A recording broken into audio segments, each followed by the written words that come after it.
22 जुलै रोजी बँक कर्मचाऱ्यांच्या प्रलंबित प्रश्नांवर अखेर मेमोरंडम ऑफ अंडरस्टँडिंग वर सह्या झाल्या. बँक कर्मचारी चळवळीतील हा एक अत्यंत महत्त्वाचा टप्पा होता. विशेष करून आज ज्या महामारीच्या परिस्थितीतून देश, समाज, बँकिंग उद्योग आणि बँक कर्मचारी चळवळ वाटचाल करत आहे, त्या पार्श्वभूमीवर तर पगारवाढीचा हा करार घडवून आणण्यात युनायटेड फोरम ऑफ बँक युनियन्सनी जे यश मिळवलं आहे ते निश्चितच उल्लेखनीय आहे. आज आपण बघतो आजूबाजूला केंद्र सरकारने स्वतःच्या कर्मचाऱ्यांचा महागाई भत्ता गोठवला आहे. स्वतःच्या निवृत्त कर्मचाऱ्यांचा महागाई भत्ता गोठवला आहे. विविध राज्य आणि केंद्र सरकारी कर्मचाऱ्यांना कुठे 50%, कुठे 70%, कुठे 40% पगार दिला जातो. खाजगी क्षेत्राबद्दल तर विचारायलाच नको. खाजगी क्षेत्रात मार्च महिन्याचा पगार एप्रिलमध्ये दिला, पण एप्रिल महिन्याचा पगार 50% दिला गेला. मे आणि जून नंतर तर हळूहळू एकेका मालकांनी आपल्या कामगार आणि कर्मचाऱ्यांचे पगार हे जवळजवळ बंद केले.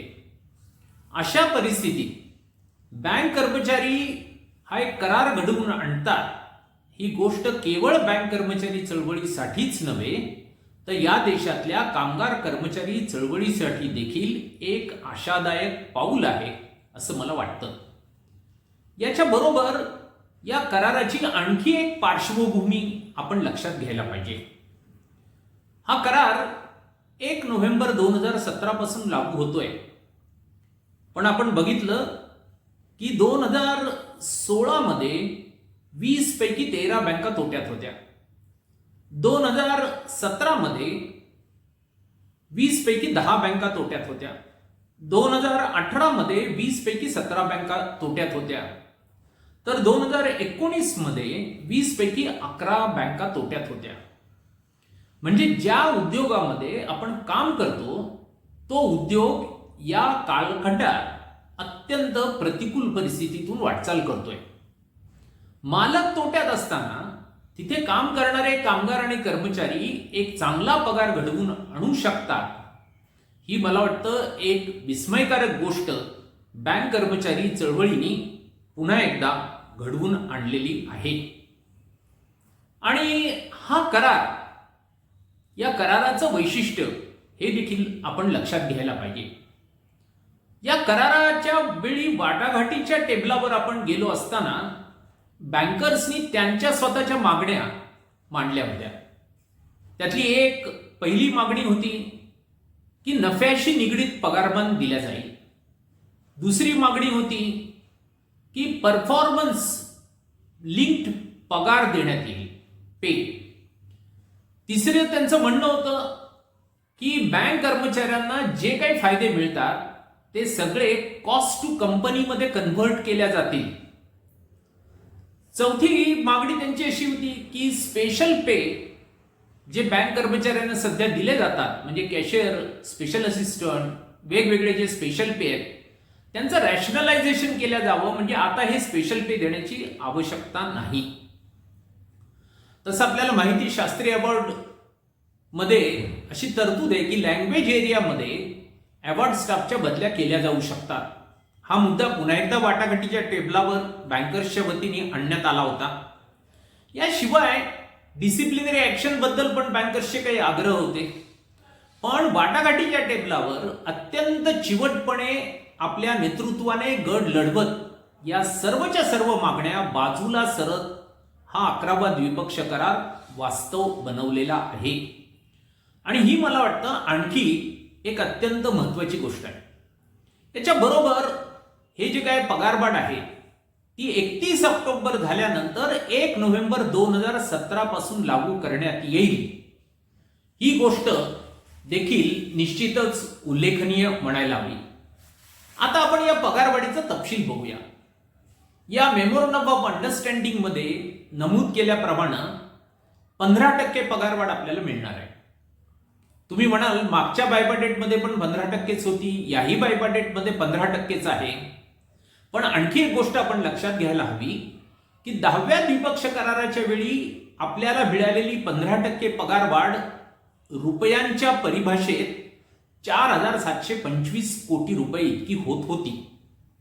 तर 11व्या द्विपक्षीय करारामध्ये जी 15% पगारवाढ आपण मिळवली आहे ती 7,898 कोटी रुपये एवढी आहे. म्हणजे मागच्या द्विपक्षीय करारात आपल्याला मिळालेल्या पगारवाढीच्या तुलनेत 60% अधिक अशी ही पगारवाढ आहे. या पगारवाढीबरोबर आपण आणखी 2 गोष्टी त्यात उपलब्ध करून घेतलेल्या आहेत. बँकर्सनी प्रिव्हिलेज लीव्ह एनकॅशमेंटचं एक नवीन प्रोव्हिजन या बायपाडेटच्या निमित्ताने मान्य केलंय. त्यामुळं दरवर्षी बँक कर्मचाऱ्यांना जे ज्युनियर आहे त्यांना 5 दिवस पगार, 5 दिवसाची रजा विकून पगार घेता येऊ शकेल. तर जे सिनियर एम्प्लॉईज आहेत ज्यांचं वय 55 वर्षापेक्षा अधिक आहे त्यांना 7 दिवसाची रजा विकून पगार घेता येऊ शकेल. आणि याचं रुपये आणि पैशामध्ये जर आपण कन्व्हर्जन केलं तर ते पुन्हा 1.37% एवढे येतं. हा झाला एक पीएल एनकॅशमेंट. त्याच्याबरोबर बँकर्सचा जो आग्रह होता की परफॉर्मन्स लिंक पगार असला पाहिजे तो आपण झिडकारून दिला. वेळोवेळी वाटाघाटीच्या टेबलावर आपण बँकेच्या परफॉर्मन्सचा आणि आमच्या इफिशियन्सीचा किंवा इफेक्टिव्ह वर्किंगचा कसा संबंध नाही हे आपण पटवून देण्यामध्ये यशस्वी झालो. त्यामुळे शेवटी बँकर्सनी परफॉर्मन्स लिंक पेचा आग्रह सोडून दिला आणि त्याऐवजी परफॉर्मन्स लिंक्ड इन्सेंटिव्ह मान्य केला. आजही विविध बँकांमध्ये नफ्याच्या तुलनेमध्ये 3% पर्यंतची जी रक्कम आहे ती रक्कम ब्रँडच्या परफॉर्मन्सवर, झोनच्या परफॉर्मन्सवर वाटली जाते. पण आता वाटाघाटीच्या टेबलावर हा प्रश्न आल्यानंतर तो मुद्दा निगोशिएटेड झाला. बँकर्सचा सुरुवातीला आग्रह होता की यामध्ये 2 निकष असतील. एक पहिला निकष हा नफा असेल, दुसरा निकष हा रिटर्न ऑन ॲसेट असेल. आपण बँकर्सने हे सांगितलं की ऑपरेटिव्ह प्रॉफिट याचा बँकेच्या व्यवसायाशी संबंध आहे, पण नेट प्रॉफिट मध्ये बँकेला जी थकीत कर्जापोटी करावी लागणारी प्रोव्हिजन्स आहेत त्यात आम्हा बँक कर्मचाऱ्यांचा कुठलाही सहभाग नसतो. कारण आज आपण बघितलं बँकिंग उद्योगामध्ये जी थकीत कर्ज आहेत त्यात मोठ्या थकीत कर्जाचा वाटा जवळजवळ 70% आहे. जी बँकेतला क्लार्क, शिपाई, स्केल 1, 2, 3, 4 ऑफिसर ही ती कर्ज मंजूर करत नाहीत. अशा वेळी ती कर्ज थकीत झाली म्हणून बँक तोट्यात गेली, म्हणून जर तुम्ही बँक कर्मचाऱ्यांना त्याची शिक्षा देणार असाल तर ते गैर आहे. आणि शेवटी नेट प्रॉफिट बाजूला सारून ऑपरेटिव्ह प्रॉफिट हा कन्सेप्ट आला. बँकर्सचा आणखी एक आग्रह होता की रिटर्न ऑन ॲसेट हा पण निकष असला पाहिजे. पण पुन्हा आपण मुद्दा तोच मांडला की रिटर्न ऑन ॲसेट याचा कर्जाशी संबंध येतो आणि कर्ज वाटपाचा आणि बँकेतल्या आम्हा क्लार्क शिपायांचा काही संबंध नाही. अशा वेळी तुम्ही तो जो निकष लागू करता तोही गैरलागू आहे. आणि अखेर बँकर्सनं ते मान्य करावं लागलं आणि त्या प्रक्रियेतून आपण परफॉर्मन्स लिंक्ड पे ऐवजी परफॉर्मन्स लिंक्ड इन्सेंटिव्ह मिळवू शकलेलो आहोत. आता निकष काय आहेत त्याचे? बँकेच्या ऑपरेटिव्ह प्रॉफिटमध्ये जर 5 ते 10% वाढ झाली असेल तर 1.37% इतकी त्याला जी पगारवाढी हा इन्सेंटिव्ह मिळू शकेल. तर 10 ते 15% जर ऑपरेटिव्ह प्रॉफिटमध्ये वाढ झाली असेल तर 2.74%, 15% जास्त असेल तर 4.11%. म्हणजे 5 दिवस, 10 दिवस आणि 11 दिवसचा पगार एवढा त्या कर्मचाऱ्याला इन्सेंटिव्ह दिला जाईल. पहिल्या ब्रॅकेटमध्ये ऑपरेटिव्ह प्रॉफिट हा एकमेव कन्सेप्ट आहे. दुसऱ्या 2 ब्रॅकेटमध्ये ऑपरेटिव्ह प्रॉफिट हा कन्सेप्ट आहे, पण ती बँक नेट प्रॉफिटमध्ये असली पाहिजे अशी पण एक तरतूद आहे. पण पहिल्या ब्रॅकेटसाठी तो लागू नाही. त्यामुळे सरासरी प्रत्येक कर्मचाऱ्याला जर पहिल्या ब्रॅकेट प्रमाणे 5 दिवसाचा म्हणजे 1.37% एवढी पगारवाढ मिळाली तर मला वाटतं 15% पगारवाढ ही 1.37 अधिक 1.37 अशी 17.74% बनते. म्हणजे 15%चा टप्पा आपण ओलांडला. यानंतर या बायपाडेटमध्ये आणखीही काही सुधारणा आपण घडवून आणू शकलेलो आहोत. त्यातली एक सुधारणा की ज्याबद्दल अनेक वाद होते, डीए बेसिक मध्ये मर्ज केल्यानंतर बेसिकवर 2%चं लोड ही बँकर्सची ऑफर होती. मागच्या वेळी हे 2%च लोड देण्यात आला होता. आपल्याला त्यात सुधारणा हवी होती. त्याच्यावर वाटाघाटी निरंतर चालू होत्या. पण शेवटी 2.5% एवढ्या लोडवर आपण या मेमोरंडम ऑफ अंडरस्टँडिंगवर सह्या केल्या. आता 2.5% याचा अर्थ काय होतो? फक्त 0.5% वाढ मिळाली. पण त्याबरोबर आपण हे लक्षात घेतलं पाहिजे की बेसिक पे मध्ये 1 रुपयानी जर पगार वाढला तर सुपर एन्युएशन बेनिफिटसाठी 5.6 रुपयाची तरतूद करावी लागते. आणि या निकषाप्रमाणे आपण जर त्याचं येणारं लोड जर काढलं तर ते जवळजवळ 1473 कोटी रुपयांचं येतं. आणि हे लोड टक्केवारीच्या भाषेत पुन्हा 2.80% येतं.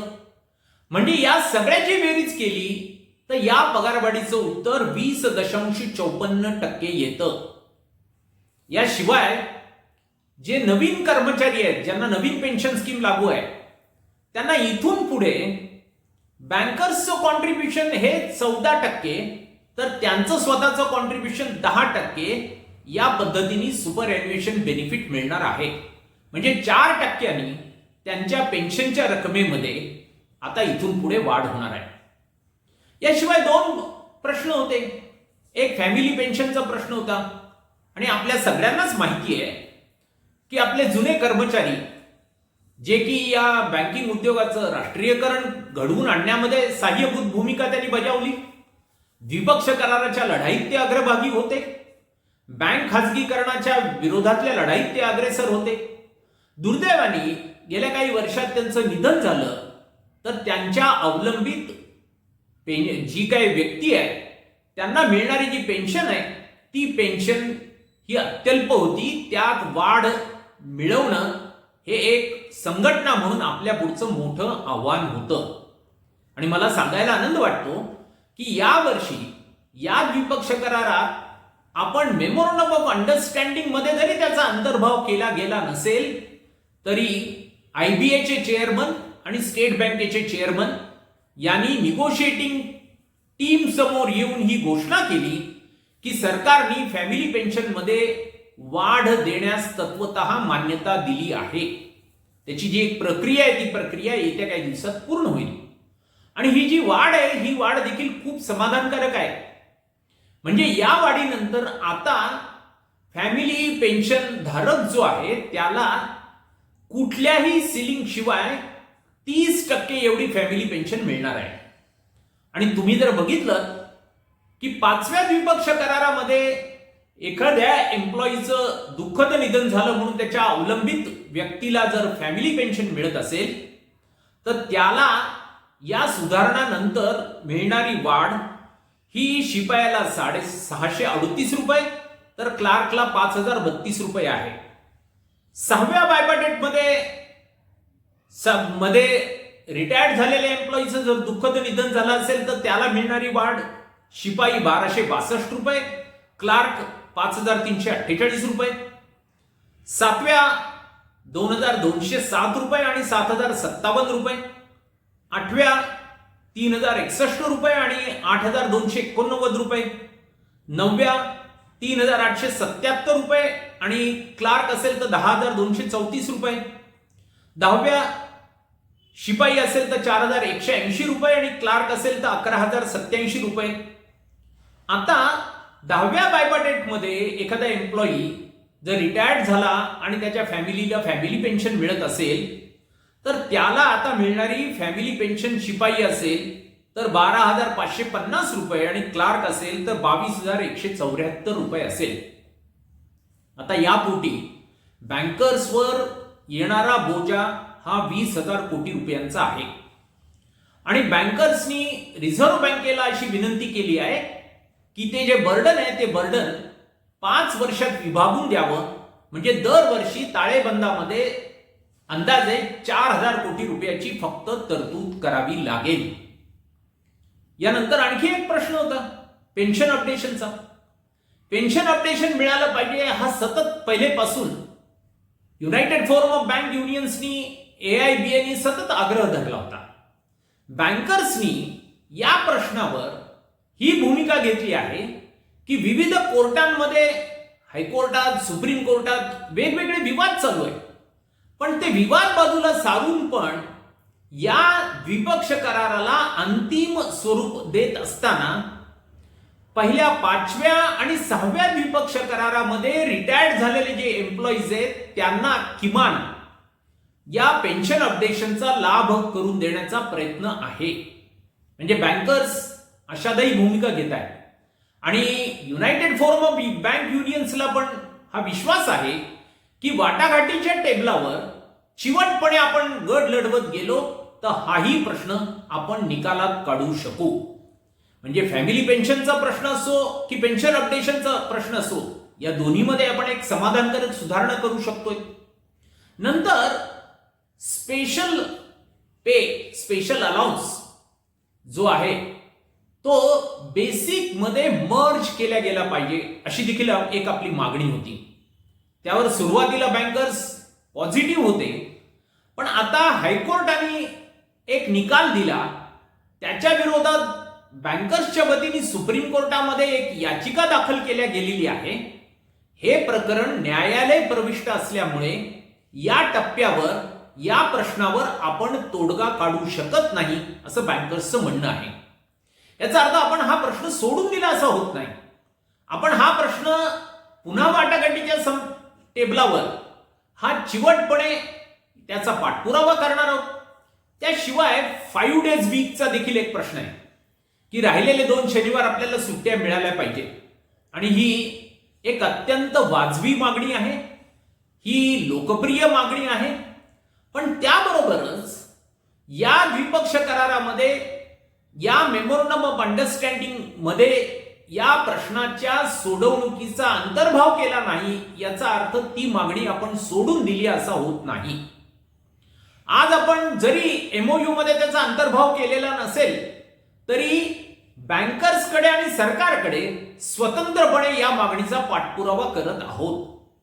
आज आता 5 डेजच्या प्रश्नावर जर या वाटाघाटीमध्ये कोंडी तशीच कायम राहिली असती किंवा स्पेशल पे बेसिक मध्ये मर्ज करण्याच्या प्रश्नावर ही कोंडी तशीच कायम राहिली असती तर कदाचित हे बायपाटेट संभव होऊ शकलं नसतं, शक्य होऊ शकलं नसतं.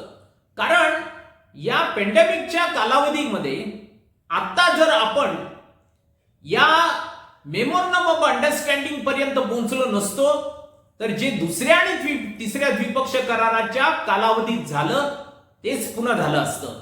म्हणजे कदाचित हे बायपार्टेटच स्किप झालं असतं. त्यामुळं एक अत्यंत व्यवहार्य अशी भूमिका घेऊन या परिस्थितीच्या मर्यादा लक्षात घेता एक चांगला करार घडवून आणण्याचा प्रयत्न युनायटेड फोरम ऑफ बँक युनियन्सनी केला आणि ओगानेच युनायटेड फोरम ऑफ बँक युनियन्सच्या या प्रयत्नात all India bank employees association म्हणून आपला वाटा हा अत्यंत महत्वाचा आहे. या वाटाघाटी नंतर जो काय MOU वर सह्या झाल्या त्यात bank employees federation of India या संघटनेच्या प्रतिनिधींनी सह्या केल्या नाहीत आणि त्यांनी या MOU वर काही आक्षेप घेतले आहेत.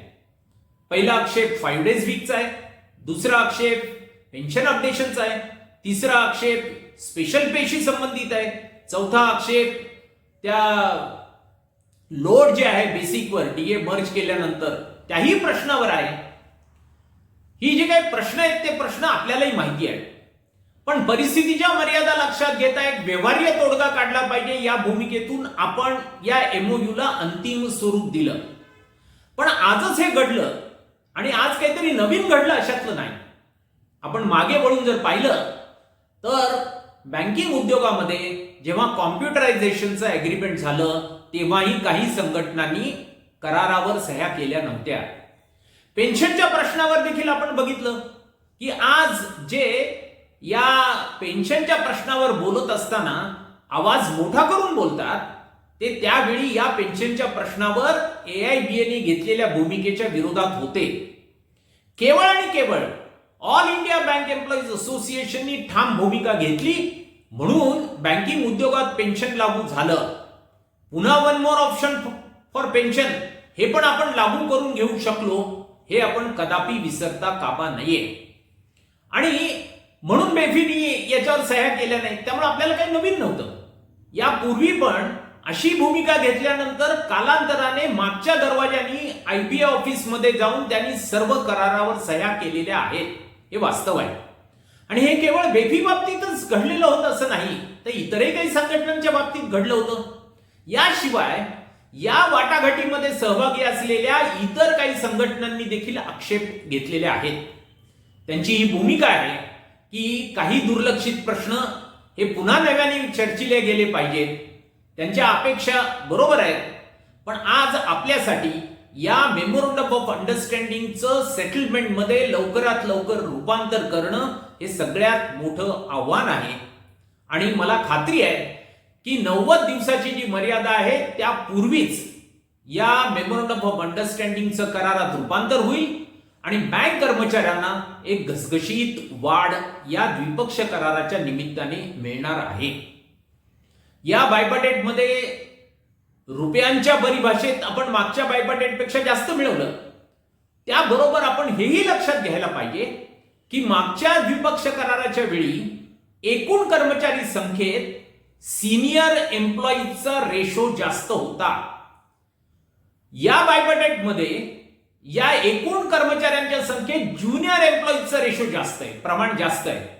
आणि त्यामुळे ओघानेच पर एम्प्लॉई जो मिळणारी पगारवाढ आहे ती पगारवाढ मागच्या बायपार्टेटपेक्षा कितीतरी पटीने या बायपार्टेटमध्ये आपल्याला जास्त मिळणार आहे. आणि मला वाटतं बँक कर्मचारी हे अत्यंत सुज्ञ आहेत, बँक कर्मचारी अत्यंत परिपक्व आहेत. त्यांनी एक नाही दोन नाही जवळजवळ 3 वर्ष अत्यंत चिवटपणे पूर्ण धीर दाखवून या वाटाघाटीच्या प्रवासामध्ये संघटनेच्या नेतृत्वाला साथ दिलेली आहे आणि हीच साथ याही पुढच्या काळात देतील आणि आपलं स्वतःचं भविष्य उज्ज्वल करून घेतील. याशिवाय बायपार्टेटचा प्रश्न लवकरात लवकर निकालात काढणं हे संघटना म्हणून आपल्यासाठी एक मोठी प्राथमिकता होती, कारण यानंतर आपल्याला आणखी एका मोठ्या लढाईला सामोरं जायचं आहे. सरकार ज्या पद्धतीने बँक खाजगीकरणाबद्दल आज बोलत आहे ते लक्षात जर घेतलं तर बँक खाजगीकरणाच्या विरोधात एक मोठी मोहीम आपल्याला उघडावी लागणार आहे. आणि अशा वेळी पगारवाढीच्या प्रश्नामध्ये अडकून राहणं हे आपल्याला न परवडणारं होतं. त्याहीसाठी आपल्याला हा प्रवास करणं अत्यंत. आता केवळ हा प्रश्न बँक कर्मचाऱ्यांच्या पगारवाढीचा नव्हता. तुम्ही बघाल आता रिझर्व्ह बँकेची पगारवाढीचा करार असो, नाबार्ड मधल्या कर्मचाऱ्यांच्या पगारवाढीचा करार असो, की लाईफ इन्शुरन्स आणि जनरल इन्शुरन्स मधल्या कर्मचाऱ्यांच्या पगारवाढीचा प्रश्न असो, सगळीकडे वाटाघाटी स्थगित झालेल्या आहेत. पण बँक कर्मचाऱ्यांचा प्रश्न निकालात निघाला म्हटल्याबरोबर या इतरही ज्या वित्तीय क्षेत्रातल्या संस्था आहेत तिथल्याही कर्मचाऱ्यांच्या पगारवाढीचे प्रश्न निकालात निघणार आहेत. त्या अर्थाने बँक कर्मचाऱ्यांनी एक पायोनियरिंग रोल पुन्हा एकदा पगारवाढीच्या प्रश्नावर केलेला आहे. त्यामुळं आपली पगारवाढ ही केवळ 9 लाख बँक कर्मचाऱ्यांच्या पगारवाढीपुरती मर्यादित नाही, तर याशिवाय ग्रामीण बँकेतल्या कर्मचाऱ्यांना ही पगारवाढ लागू होणार आहे. वित्तीय क्षेत्रातल्या, विमा क्षेत्रातल्या या इतर 4 ते 5 लाख कर्मचाऱ्यांना देखील या पगारवाढीमुळे आपले पगारवाढीचे मार्ग मोकळे होणार आहेत. या अर्थाने एक ऐतिहासिक भूमिका पुन्हा एकदा बँक कर्मचाऱ्यांनी बजावलेली आहे. त्याबद्दल त्यांचे खूप खूप आभार, अभिनंदन.